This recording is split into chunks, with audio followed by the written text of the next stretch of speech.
කීයද බොන්නේ?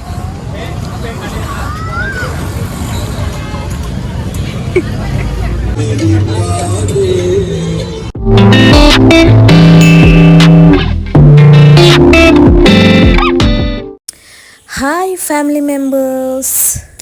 ඔන්න ඉතින් අපි වෙසක් vlog එකත් එක්ක ආව ඔයාලව හම්බෙන්න. මම ඔය කරන්නේ මුලින්ම වෙසක් කුඩු හදන එක අපේ ගෙදරට. නැත්තම් මම කොහෙවත් යන්න කලින් වෙසක් කුඩු හැදුවේ නැත්තම් එහෙම අපේ ගෙදරින් ඉන්න හම්බෙන්නේ නැහැ.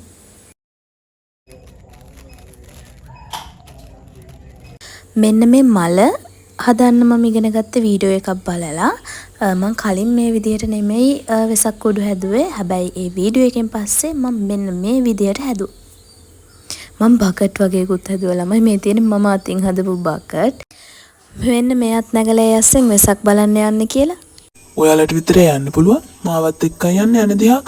කොයිද යන්නේ නැද්ද? ඔන්න ඉතින් වෙසක් දවස ආවා. අපි දෙන්න කොල්ම පැත්තේ රවුමක් දාන්න කියලා හිතාගෙන අපි දෙන්නගේ යාළුවෝ දෙන්නෙක් එක්ක ඔය යන ගමන් ඉන්නේ කොළඹ පැත්තට.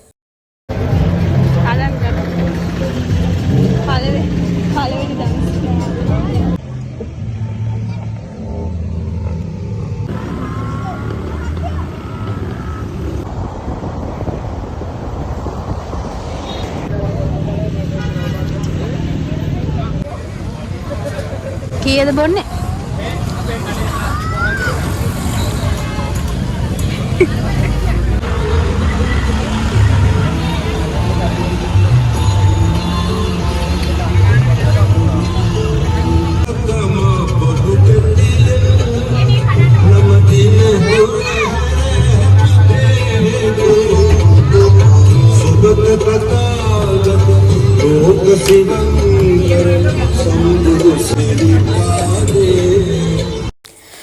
මේ පාර වෙසක් එකට නම් හුඟක් දන්සල් තිබුණා.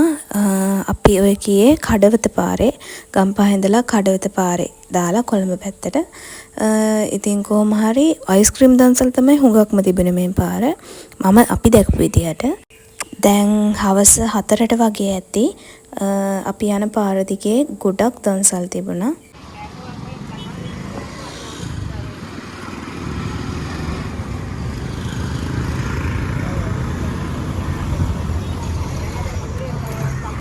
අච්චාරු දන්සලක් තියෙනවා. අපි ගමන පටන් ගත්තට අපි යන්නේ කොහෙද කියලා අපි හිතලා තිබ්බේ නෑ. හැබැයි මෙන්න මේ වීඩියෝ කෑල්ලෙන් පස්සේ අපි හිතුවා අපි නෙළුම් කුළුණට යන් කියලා. මම දැක්කා ඩිජිටල් වෙසක් කලාපයක් තියෙනවා කියලාත් වීඩියෝ එකක් නෙළුම් කුළුණේ. ඉතින් අපි ගියා නෙළුම් කුළුණට. මේ දවසේ නම් සෙනඟ මාරම විදිහට වැඩි.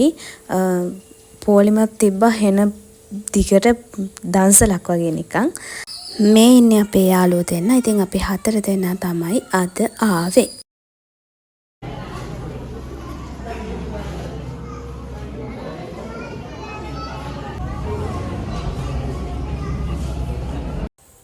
මේ ලිෆ්ට් එකේ යතිනම් අනිත් සාමාන්‍ය ලිෆ්ට් වගේ නෙමෙයි. මේක වෙන වේගෙන් යන්නේ. කන් දෙක නිකන් අගුළු වැටෙනවා වගේ වෙනවා.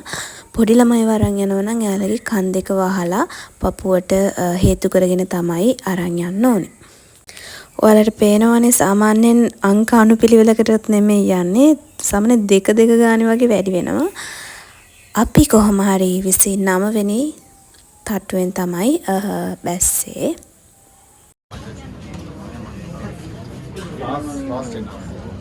Thank you so much. කෝපෙන්නේ.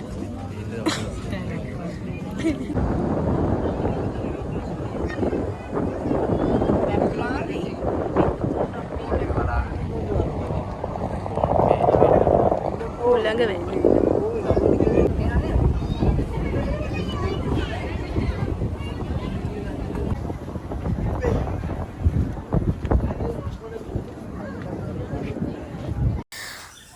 ඉතින් අපි මෙතන ටිකක් වෙලා හිටියා. මොකද අපි කැමති උස තැන්වල ඉඳන් පල්ලෙහා බලන්න. මෙතෙන්ට මුහුද ගොඩබිම දෙකම මාර ලස්සනට පේනවා. ඒ වගේම අද වෙසක් නිසාත් ලයිට් වැඩියෙන් පත්තු කරලා තියෙනවා කියලා තමයි මට හිතෙන්නේ. මාරම ලස්සනයි කොහොම හරි. ඉතින් අපි ඔතන ටිකක් වෙලා ඉඳලා ආපහු ආවා පල්ලෙහාට.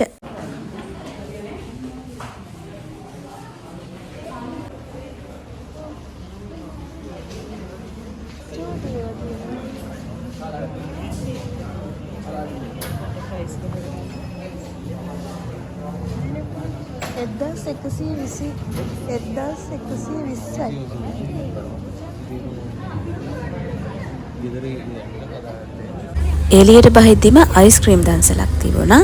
ඊට පස්සේ කූඩු වගේක් තිබ්බ. එතනත් ෆොටෝ ටිකක් ගහලා අපි බත් දන්සලකට ආවා. අපි පොලිමේ ඉඳලා කොහොම හරි ඔන්න දැන් ඇතුළට ආවා. මෙතන කෑම මාරම රහයි. මාරම රහට වගේම පිරිසිදුව ඒ වැඩේ යාලා කරලා තිබ්බා. ඊළඟට අපිට කිරිකෝපි දන්සලකුත් හම්බුණා. තව දන්සල් හම්බුණා. ඒත් වීඩියෝ කරන්න බැරි වුණා. ඉතින් ඔන්න ඔය විදිහට තමයි අපේ වෙසක් දවස ගෙවුනේ. තව වීඩියෝ එකකින් හම්බෙමු. බයි.